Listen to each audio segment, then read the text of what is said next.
মনে পড়ে গেল একটা বুড়ির কাছে আমি ওয়াদা করেছিলাম জাহাজে তুলে নেব, কিন্তু তার কথা তো আমি ভুলে গেছি।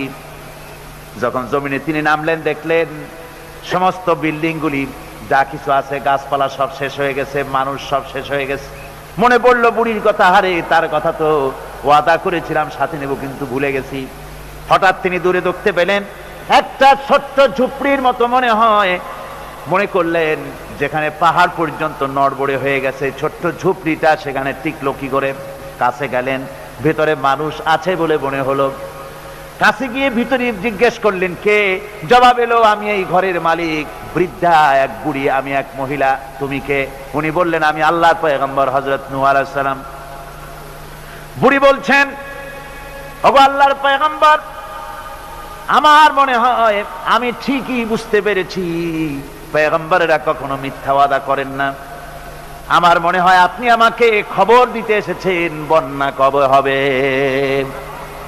হযরতে নূহ আলাইহিস সালাম সিজদায় পড়ে আল্লাহু আকবার বলে সিজদায় পড়ে কাঁদতে লাগলেন আর বললেন, রব্বুল আলামিন, সুদীর্ঘ 40 দিনের এই বিরাট প্লাবনে দুনিয়ার সব শেষ হয়ে গেল, প্রাণী জগৎ শেষ হয়ে গেছে, এর ভিতরে বুড়ি কেমনে বেঁচে রইল?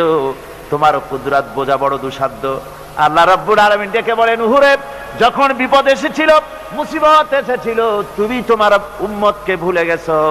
আমি রহমানুর রহিম, আমি আমার বান্দীকে ভুলে যেতে পারি নাই। আমার বন্ধুগণ, আল্লাহ রাব্বুল আলামিন বলছেন, হযরতে নূহ আলাইহিস সালাম বলছেন যে আল্লাহ ছাড়া কেউ বাঁচাইতে পারবে না।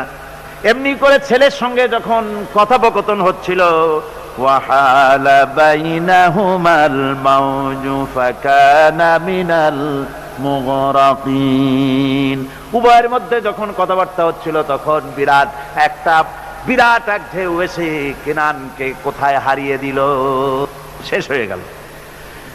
কেনান যখন পানির ভিতরে ডুবে গেল, হযরতে নূহ আলাইহিস সালাম ব্যাকুল হয়ে গেলেন, নিজের সন্তান পানির মধ্যে ডুবতেছে, বাপের মনে কেমনে সহ্য হয়?